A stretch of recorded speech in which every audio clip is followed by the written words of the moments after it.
الحمد للہ رب العالمین والصلاة والسلام علی سید المرسلین اما بعد فاعوذ باللہ من الشیطان الرجیم بسم اللہ الرحمن الرحیم قال اللہ تبارک و تعالی فی قرآن المجید و فرقان الحمید لَقَدْ كَانَ لَكُمْ فِي رَسُولِ اللَّهِ أُسْوَةٌ حَسَنَةٌ صدق اللہ العظیم ان اللہ وملائکتہ یصلون علی النبی یا ایھا الذین آمنوا صلوا علیہ وسلموا تسلیما الصلاۃ والسلام علیک یا سیدی یا رسول اللہ وعلی آلک واصحابک یا سیدی یا حبیب اللہ۔ میں تھا کیا مجھے کیا گناہ دیا، میں تھا کیا مجھے کیا گناہ دیا، مجھے عشق احمد عطا کیا، مجھے عشق احمد عطا کیا۔ ہو بلا حضور کی آل کا، ہو بلا حضور کی آل کا، مجھے جینا مرنا سکھا دیا۔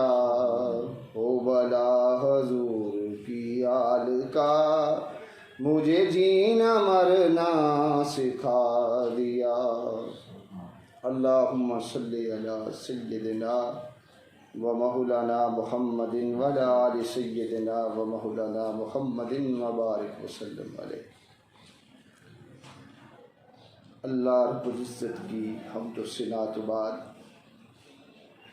اس سے پیارے حبیب جناب حضرت محمد مصطفیٰ صلی اللہ علیہ وآلہ وسلم کی بارگاہ عالیہ میں تحفتاً نذرانہ عقیدت کے پھول نچھاور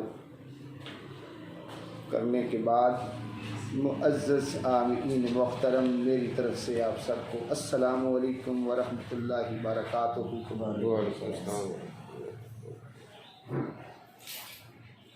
اللہ رب العزت کی ذات کا ہمارے اوپر خصوصی کرم بھی ہے اور اس کا فضل بھی ہے کہ آج ماشاءاللہ ہمارا نموس رسالت صلی اللہ علیہ وآلہ وسلم کے سلسلے کا آج 20واں سیشن ہے۔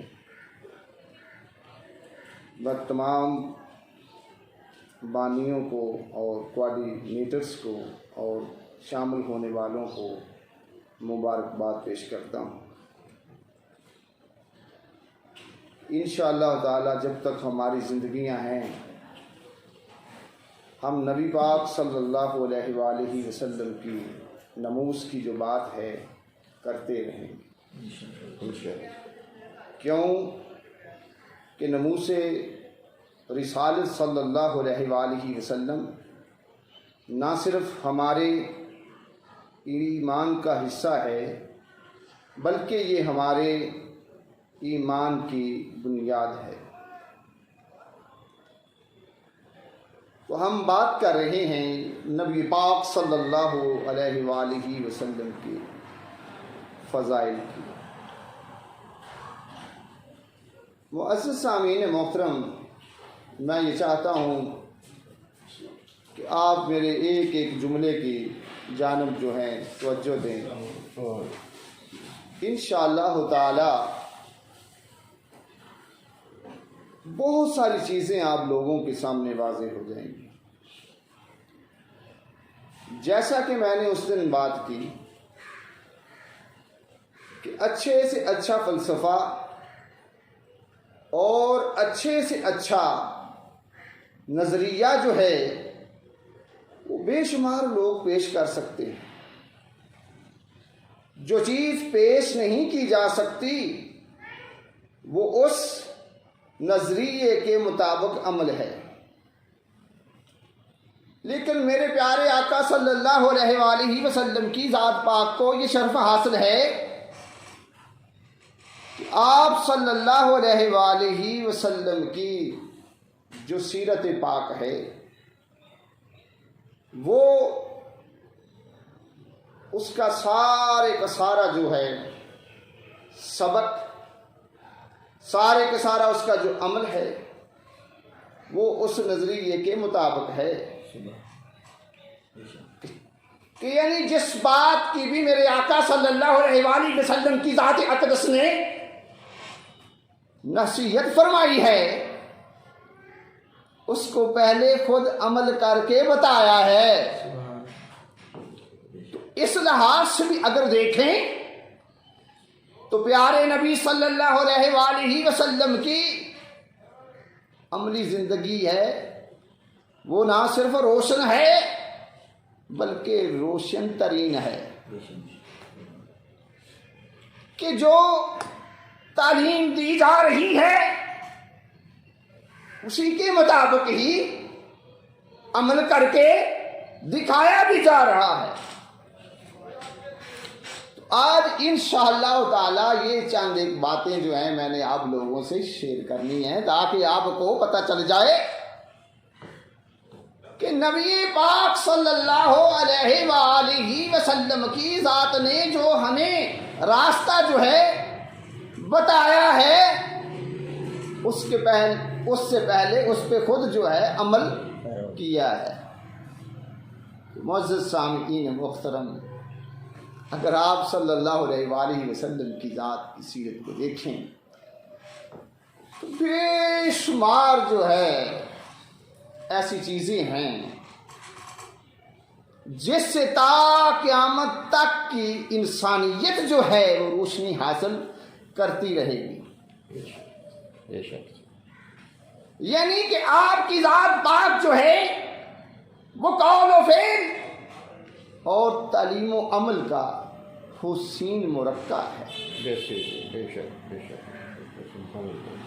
تو معزز سامعین محترم، مختصر وقت میں میری یہ کوشش ہوگی کہ میں زیادہ سے زیادہ بیان کر سکوں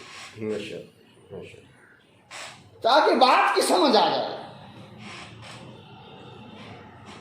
تو سب سے پہلے میں آقا کائنات صلی اللہ علیہ وآلہ وسلم کا ایک فرمان آپ لوگوں کی نظر کرتا ہے کہ محبوب کائنات صلی اللہ علیہ وآلہ وسلم نے ارشاد فرمایا۔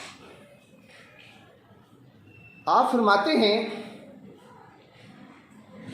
من کہنا یؤمنون باللہ و یوم الآخر فلیکرم ضیفہ، کہ محبوب کائنات صلی اللہ علیہ وآلہ وسلم کی ذات نے ہم کو تعلیم دی۔ تعلیم اس لیے دی جاتی ہے کہ جہالتیں ساری کی ساری جو ہیں وہ دور ہو جائیں اور زندگیوں میں روشنی آ جائے۔ آقا صلی اللہ علیہ وآلہ وسلم کی جو ذات پاک ہے آپ نہ صرف نور ہیں بلکہ نور بانٹنے والے بھی ہیں، زندگیوں کو منور کرنے والے بھی ہیں۔ تو آپ صلی اللہ علیہ وآلہ وسلم نے فرمایا کہ جو کوئی ایمان رکھتا ہے اللہ کی ذات پہ اور یوم آخرت پر تو اس کے لیے لازم ہے کہ وہ مہمان کی تکریم کرے، احترام کرے مہمان کا۔ تو میرے دوستو، دین مصطفی میں مہمان کو اللہ رب العزت کی ذات کی رحمت کہا گیا۔ آقا صلی اللہ علیہ وآلہ وسلم کی ساری جو زندگی ہے آپ نے اس اپنی بات کی ترجمانی کی کہ آپ صلی اللہ علیہ وآلہ وسلم کے پاس جملے بڑے قیمتی ہیں، توجہ رکھنی، کہ جو بھی مہمان آتا ہے آپ اس کی خدمت کیا کریں۔ اس کی ضرورتوں کا خیال رکھتے اور اس کی کسی بات کا آپ برا نہ مناتے، عزت و تکریم کے ساتھ اس کو رخصت کرتے، آنے سے لے کر جانے تک ساری کی ساری جو ہے آپ نے بات واضح کر دی۔ وقت کیونکہ کم میں باتیں میں نے کافی ساری آپ لوگوں سے شیئر کرنا چاہتا ہوں۔ آپ کو ایک دو مثالیں ضرور دوں گا۔ آقا علیہ الصلوۃ والسلام کے پاس آپ کے رضائی والد آتے ہیں تو آقا صلی اللہ علیہ وآلہ وسلم جو ہیں اپنی چادر کا ایک گوشہ جو ہے ان کے لیے بچھا دیتے، پھر آپ کی رضائی والدہ محترمہ آتی ہیں تو دوسرا گوشہ جو ہے ان کے لیے بچھا دیتے، پھر اس کے بعد آپ کے رضائی بھائی آتے ہیں تو خود اٹھ کے کھڑے ہو جاتے ہیں، اپنے سامنے ان کو جگہ دے، اب اٹھاتے ہیں، تکریم کرتے ہیں۔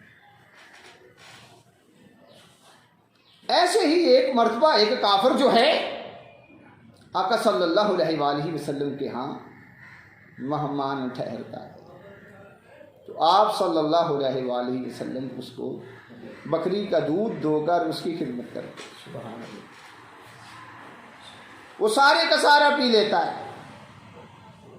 تو نبی پاک صلی اللہ علیہ وآلہ وسلم کی ذات دوسری بکری کا دودھ دوتے ہیں، وہ بھی پی لیتا ہے، یکے بعد دیگرے 7 بکریوں تک نوبت آتی ہے، آپ دودھ دوتے رہتے ہیں، اس کو دیتے رہتے ہیں، یعنی جب تک اس کا پیٹ جو ہے بھرتا نہیں ہے، فل نہیں ہوتا، آپ اس کی خدمت جو ہے کرتے ہیں۔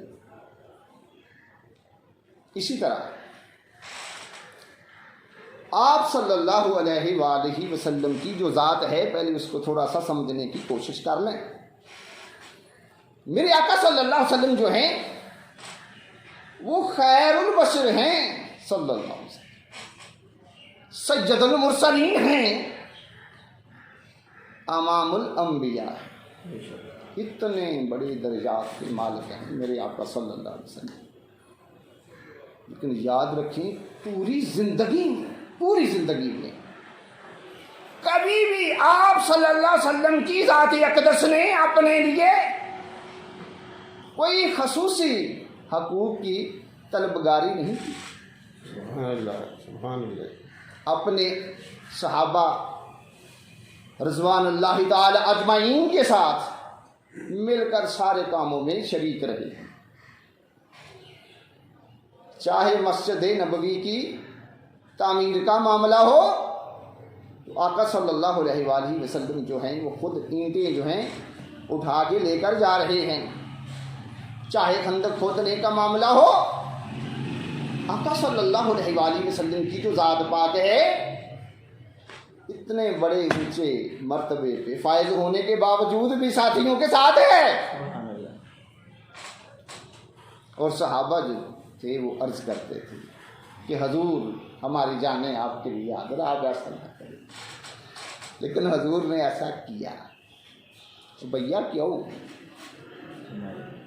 اس لیے کیا، ایک تو یہ بتانا تھا کہ بھائی اگر کوئی قومی مسئلہ ہو، ملت کا کام ہو تو ساری قوم کو ایک یکجا ہونا چاہیے، اس میں یہ نہیں دیکھنا چاہیے یار یہ میرا کام نہیں ہے، یہ اس کا کام نہیں ہے، یہ اس کا کام نہیں ہے۔ درس یہ دیا۔ دوسرا درس یہ دیا کہ جو لیڈر ہوتا ہے وہ فارورڈ ہوتا ہے، وہ پہل کرتا ہے، وہ صرف حکم دینا نہیں جانتا بلکہ اس حکم کے اوپر عمل کرنا بھی جانتا ہے۔ سبحان اللہ۔ تیسرا اس میں یہ سبق ہم لوگوں کو دے دیا کہ تا قیامت تک کے آنے والے مزدوروں کے لیے ایک سبق دے دیا کہ بھیا محنت میں عظمت ہے، کہ محنت آپ لوگوں نے کرنی ہے، مثال خود بنے ہیں۔ پھر دیکھیں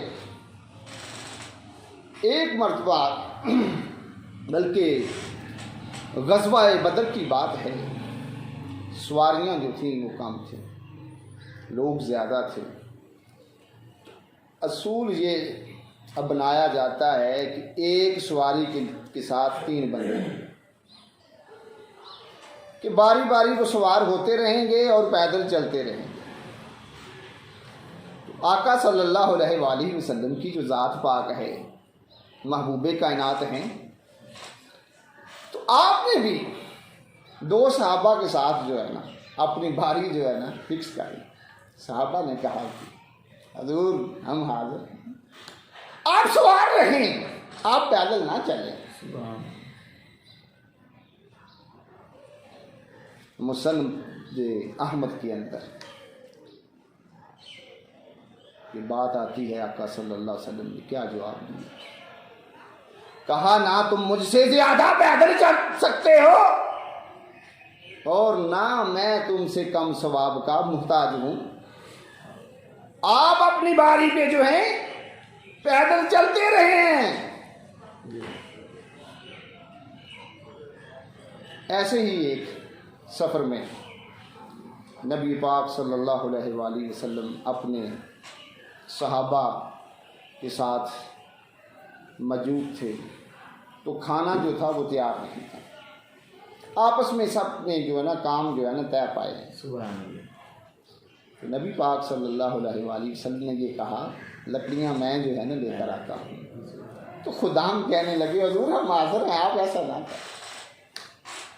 لیکن پیارے آقا صلی اللہ علیہ وآلہ وسلم نے ایسا کیا، درس دیا عاجزی کا، کہ بھائی اتنی شان کا مالک ہونے کے باوجود بھی میں اپنے ساتھیوں کے ساتھ ہوں۔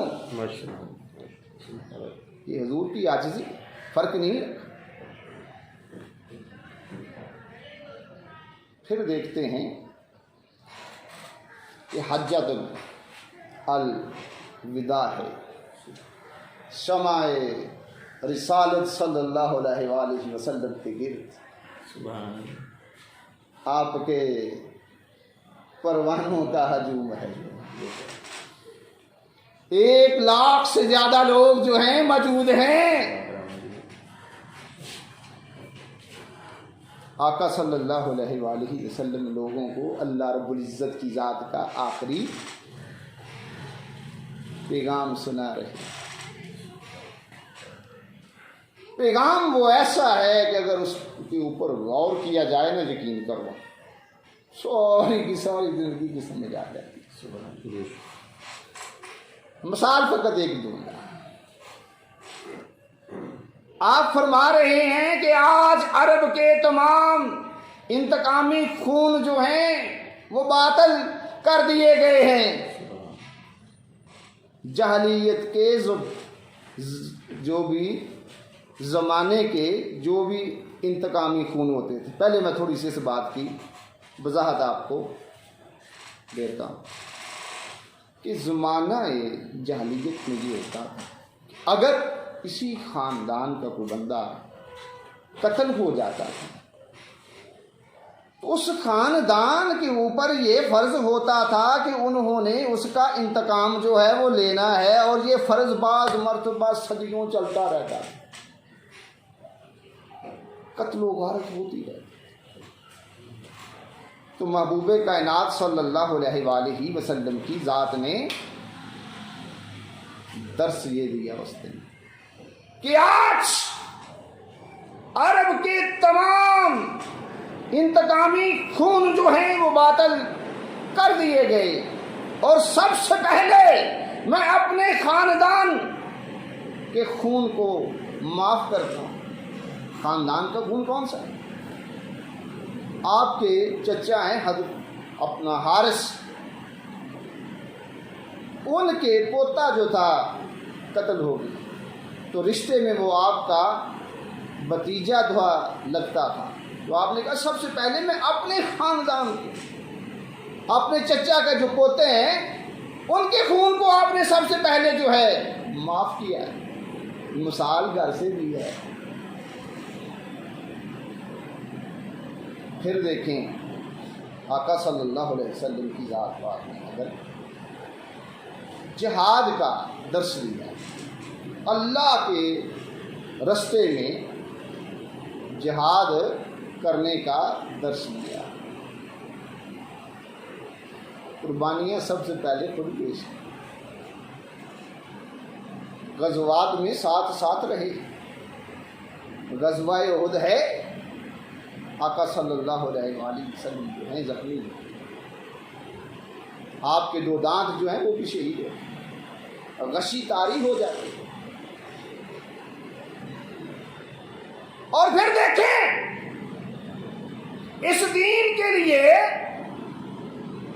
آپ صلی اللہ علیہ وآلہ وسلم کی اولاد نے قربانیاں جتنی دی ہیں کائنات میں کسی نے نہیں دی۔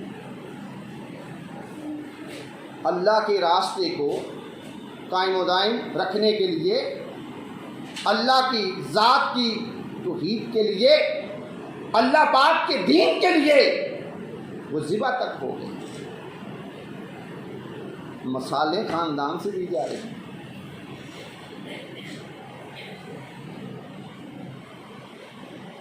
کہ یعنی جو کچھ بھی آپ نے جس چیز کا بھی درس دیا ہے وہ پہلے خود کیا۔ غزوہ احد میں دیکھیں آپ کی جو چچا ہیں ان کی سب سے بڑی شہادت ان کی، ان کی اعضاء کاٹ لیے جاتے ہیں۔ مثالیں اپنے خاندان سے دی جا رہی ہیں۔ یہ نہیں کہ لوگوں کو کہہ دیا کہ جاؤ بھائی جا کے جہاد کرو، نہیں، خود جہاد میں شریک رہے، خود زخم کھائے، التجا کی ہے مالک کی بارگاہ میں کہ مولا کہ میں تیرے رستے میں میں شہید ہو جاؤں، کہ مجھے تو شہادت دے دے۔ درس ایسا ہے، عمل پہلے خود کیا۔ پھر سنیے بڑا مشہور واقعہ، پاک نبی صلی اللہ علیہ وآلہ وسلم کی ذات پاک کی جو تعلیمات ہیں وہ اتنی یقین کریں سچائی کے اوپر مبنی ہیں کہ جو بھی آپ صلی اللہ علیہ وآلہ وسلم کی ذات پاک نے قانون جو ہے واضح کیا ہے وہ سب کے لیے ایک جیسا۔ آپ صلی اللہ علیہ وسلم کی نظر میں قانون سے بالا تر کوئی بھی نہیں ہے۔ بڑا مشہور واقعہ ہے، قبیلہ مخزوم کی فاطمہ نامی عورت جو ہے وہ چوری کا جرم کر دی، اس کے ہاتھ کاٹنے کا حکم دیا جاتا ہے۔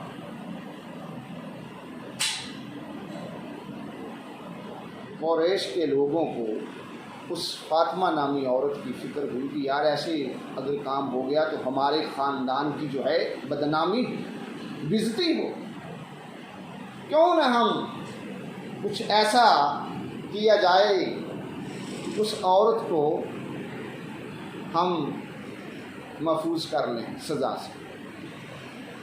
انہوں نے ایک بندے کا انتخاب کیا، یعنی حضرت اسامہ رضی اللہ تعالی عنہ کا۔ نبی پاک صلی اللہ علیہ وآلہ وسلم کی ذات پاک ان سے بہت زیادہ محبت تھی، حضور ان سے بہت زیادہ پیار کیا کرتے تھے۔ انہوں نے اپنا سفارشی جو ہے بنا کر آقا صلی اللہ علیہ وآلہ وسلم کی ذات کے پاس اس کو بھیج دیا۔ جب وہ خدمت نبی صلی اللہ علیہ وسلم میں حاضر ہوئے، آقا صلی اللہ علیہ وآلہ وسلم نے فرمایا، اسامہ کیا تم حدود اللہ میں سفارش کرتے ہو؟ اس کے بعد آپ نے لوگوں کو جمع فرمایا. جمع کرنے کے بعد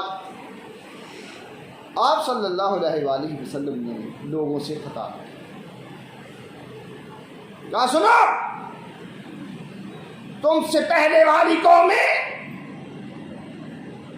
اس لیے برباد ہو گئی ہیں، ہلاک ہو گئی ہیں کہ جب ان کا کوئی بڑا کوئی معزز بندہ جرم کرتا اس کو چھوڑ دیتے. ادنا درجے کا بندہ کوئی جرم کرتا اس کو سزا دیتے اور بڑی بلند آواز سے آپ نے یہ جملے کہا خدا کی قسم اگر محمد صلی اللہ علیہ وسلم کی بیٹی فاطمہ بھی چوری کرتی تو میں اس کا ہاتھ کاٹنے کا حکم دیتا، اس کا ہاتھ کاٹ دیا جاتا. سب کے لیے کہیں فرق ہے. غزوہ بدر میں آپ صلی اللہ علیہ وآلہ وسلم کے چچا جو ہیں حضرت عباس مسلمان اس وقت نہیں ہوئے تھے، قیدی بن کے آتے. ان کے ساتھ وہی سلوک کیا جاتا ہے جو دوسروں کے ساتھ کیا جاتا ہے. رسی سے اگر سب کو باندھا جاتا ہے تو ان کو بھی باندھا جاتا ہے. رسی ان کی کھولی جاتی ہے تو باقی بھی سب کی کھول دی جاتی ہے ایک جیسے. یہ نہیں ہے چچا ہیں، ایسا نہیں ہوا. میرے دوستو، پیارے آقا صلی اللہ علیہ وآلہ وسلم کی ذات اقدس نے ہم کو یہ درس دیا کہ اللہ کو یاد کرو، اللہ کو یاد کرو. آپ صلی اللہ علیہ وآلہ وسلم نے اس کا جو ہے عملی ثبوت دیا. آپ کے شب و روز میں کوئی بھی ایسا لمحہ نہیں گزرا جس میں آپ کا جو دل ہے خدا کی یاد سے اور زبان خدا کے ذکر سے غافل ہوئی ہے.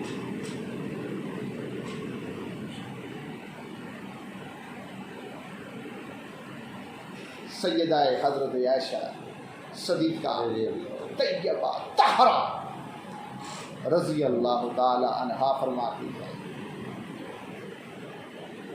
کہ آپ صلی اللہ علیہ وآلہ وسلم ہر وقت یاد خدا میں مصروف رہتے. کوئی لمحہ ایسا نہیں کہ جس میں خدا کی یاد نہ ہو. پھر اگر آقا صلی اللہ علیہ وآلہ وسلم کی ذات پاک نے اللہ پہ توکل کا جو ہے درس ہم کو دی، تعلیم یہ دی جاتی ہے کہ اللہ رب العزت کی ذات پاک پہ آپ لوگ توکل کریں تو توکل کر کے دکھایا بھی جاتا ہے، سمجھایا بھی جاتا ہے. بے شمار اس کی جو ہیں ایگزامپلس دی جا سکتی ہیں، لیکن میں وقت کی کمی کے باعث ایک کو بول کر ہجرت مدینہ کے وقت نبی پاک صلی اللہ علیہ وآلہ وسلم حضرت سیدنا ابو بکر صدیق رضی اللہ تعالی عنہ کو ساتھ لے کر غار ثور میں آقا صلی اللہ علیہ وسلم جو ہیں تشریف لے جاتے قیام کے لیے. لیکن دشمن جو ہے وہ آپ کا پیچھا کرتے کرتے جو ہے نا غار ثور کے دہانے تک پہنچ جاتے. غار ثور کے دہانے تک جو ہے دشمن جو ہے وہ پہنچ جاتے. تو سیدنا صدیق اکبر رضی اللہ تعالی عنہ جو ہیں گھبرا کر کہتے ہیں یا رسول اللہ صلی اللہ علیہ وسلم ہم دو ہیں، دشمن زیادہ ہیں۔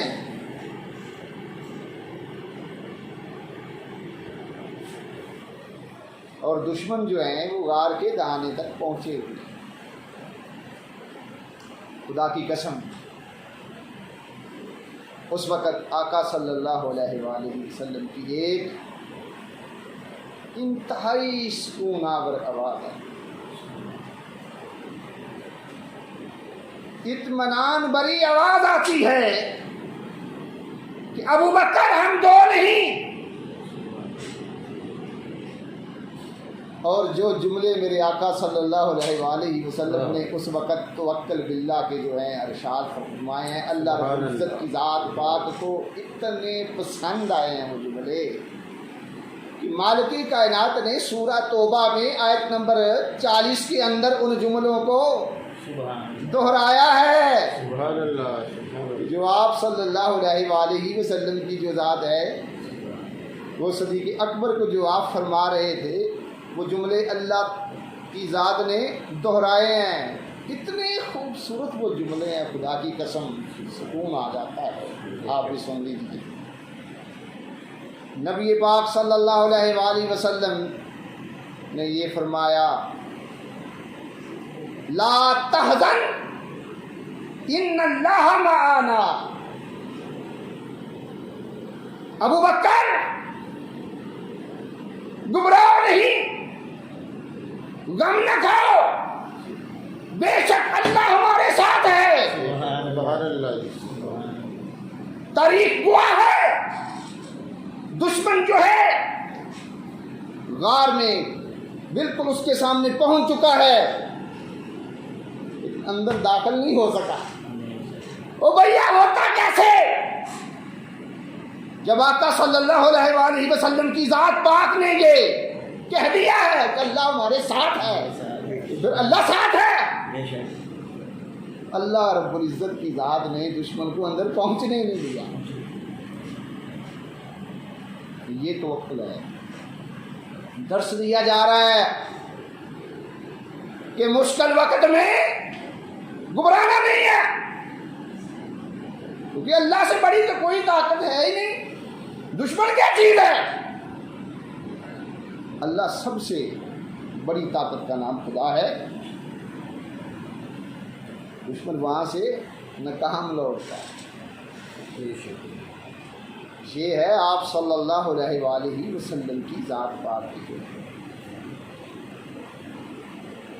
ایک بات اور آپ کو بتا دیں، اخلاق فاضلہ جو ہوتے ہیں یہ انسان کی عملی سیرت کا نام ہے۔ تو پیارے آقا صلی اللہ علیہ وآلہ وسلم کی جو ذات ہے وہ عملی سیرت کے لحاظ سے بھی جو ہے بلند تر ہے، عمل کے لحاظ سے بھی، اخلاق کے لحاظ سے بھی۔ رب کائنات نے اس چیز کی خود شہادت دی ہے، گواہی دی ہے میرے مولا نے، تاکہ دنیا والوں کو پتہ چل جائے کہ میرا جو محبوب ہے وہ کتنا عظیم تر ہے، سیرت کے لحاظ سے بھی، اخلاق کے لحاظ سے، عمل کے لحاظ سے۔ سورہ قلم کے اندر اللہ رب العزت کی ذات نے ارشاد کیا وَإِنَّكَ لَعَلَىٰ خُلُقٍ عَظِيمٍ، بے شک آپ صلی اللہ علیہ وآلہ وسلم جو ہیں عظیم تر اخلاق کے حامل ہیں۔ تو میرے دوستو، پیارے نبی صلی اللہ علیہ وآلہ وسلم کی جو زندگی ہے ہمارے لیے اسوہ ہے، بہترین اسوہ ہے۔ اور آپ صلی اللہ علیہ وآلہ وسلم نے ہم کو جو بھی چیز بتائی ہے وہ ہمارے لیے ہدایت ہے، وہ ہمارے لیے روشنی ہے، روشنی۔ کوئی بھی طبقہ جو ہے یقین جانے اس سے معروف ہے۔ اگر کوئی بچپن میں ناسازگار حالات کا شکار ہو جاتا ہے تو پیارے آقا صلی اللہ علیہ وآلہ وسلم کا جو بچپن ہے اس کے لیے باعث سکون ہے، اس کے لیے اس میں سکون کا سامان ہے، کیونکہ آپ جو ہیں در یتیم۔ پھر اگر کوئی تاجر ہے، نبی پاک صلی اللہ علیہ وآلہ وسلم کی جو ہستی ہے اس کے لیے بھی اسوہ حسنہ ہے۔ اگر کوئی تاجر ہے تو مکہ کے اس تاجر کو دیکھے جس کے تجارتی لین دین میں سچائی ہے اور معاملے کی صفائی کا شہرہ جو ہے ملک شام تک ہے، اس کی گونج ہے کہ آپ جو ہیں اتنے اعلیٰ پائے کے تاجر۔ اگر کوئی حکمران ہے تو وہ سلطان عرب کو دیکھے کہ مکہ فتح ہوتا ہے تو عام معافی کا اعلان کیا جاتا ہے کہ آج سب آزاد ہو، شفقتیں بانٹی جاتی ہیں، محبتیں۔ اگر کوئی معلم ہے تو اصحاب صفا کے معلم مقدس کے حال کو پڑھے۔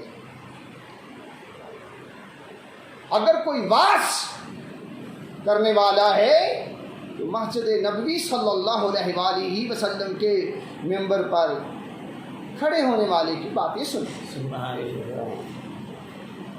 اگر کوئی بیویوں کا شوہر ہے تو سیدہ حضرت عائشہ صدیقہ رضی اللہ تعالی عنہا کے شوہر مقدس کو دیکھے۔ اگر کوئی باپ ہے تو سیدہ فاطمہ رضی اللہ تعالی عنہا کے والد ماجد کو دیکھے۔ حسنین کے نانا کو دیکھا جائے، ان کا حسن سلوک کیا ہے۔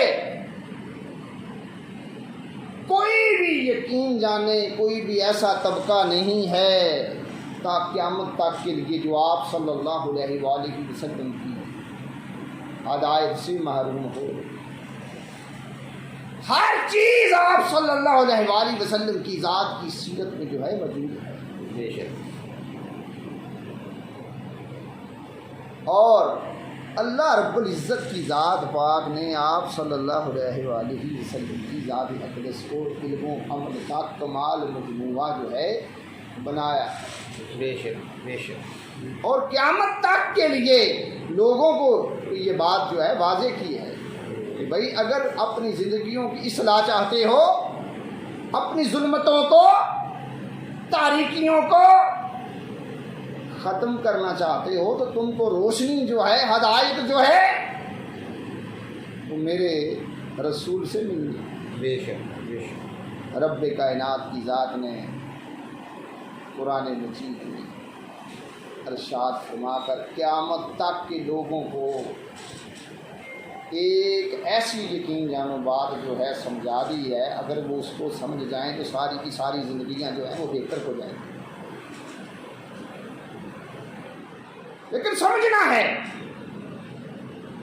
جو حضور کے ماننے والے ہیں وہ تو سمجھتے ہیں۔ رب کائنات نے کیا فرمایا؟ سورہ احزاب کی آیت نمبر 21 ہے، اللہ پاک فرماتے ہیں لَقَدْ كَانَ لَكُمْ فِي رسول اللہ اسوۃ حسنہ، کہ بے شک میرے رسول کی زندگی میں تمہارے لیے بہترین نمونہ ہے۔ کہیں ادھر ادھر بھٹکتے نہ پھرنا، بڑے ماڈل شاڈل ہوں گے ملیں گے، ان ماڈلوں میں کچھ نہیں ہے۔ اگر اپنی زندگیوں کی بہتری چاہتے ہو تو نبی پاک صلی اللہ علیہ وآلہ وسلم کی زندگی کا جو ماڈل ہے وہ سامنے ہے۔ بے شک اگر مولا یار ویسے حکم دے دیتا ہے کہ یار آپ یہ کام کریں، یہ کریں، ایسا کریں، ہمیں تو سمجھ ہی نہیں آنے تھی کرنا کیسے ہے۔ مثال سے ایک بات آپ کو سمجھانے کی کوشش کرتا ہوں، شاید آپ کو سمجھ آ جائے۔ مکان ہی جو ہے نا یار، ہم نے بنانا ہونا، ہم ویسے بھی کہہ دیں یار کمرہ تیار کرو، ہمیں پتہ نہیں چلتا کمرہ کیسے تیار ہوگا، یہ پتہ چلتا۔ اگر کوئی کمرہ تیار ہوا ہو تو ہم نے دیکھا ہوا ہو اس کو، ہم فوراً تیار کر لیں، ایسے ہی۔ جی بے شک۔ تو میرے آقا صلی اللہ علیہ وآلہ وسلم کی ذات اقدس کو مولا کائنات نے قیامت تک کے انسانوں کے لیے جو ہے بہترین نمونہ جو ہے بنایا ہے، بہترین ماڈل بنایا ہے۔ اس کے باوجود حضور تو آ چکے ہیں، آپ کی سیرت بھی ہمارے سامنے ہے، تعلیم بھی ہمارے سامنے ہے۔ دیر کس بات کی ہے بھائی جان؟ اپنی زندگیوں کو نبی پاک صلی اللہ علیہ وآلہ وسلم کی پیروی میں بسر کرنے کی کوشش کرو، اسی میں تمہارے لیے فلاح ہے، اسی میں بہتری ہے، اسی میں کامیابی ہے، اسی میں ہی کامرانی ہے۔ اللہ تعالیٰ ہمیں ہدایت توفیق عطا فرمائے۔ فرما علیہ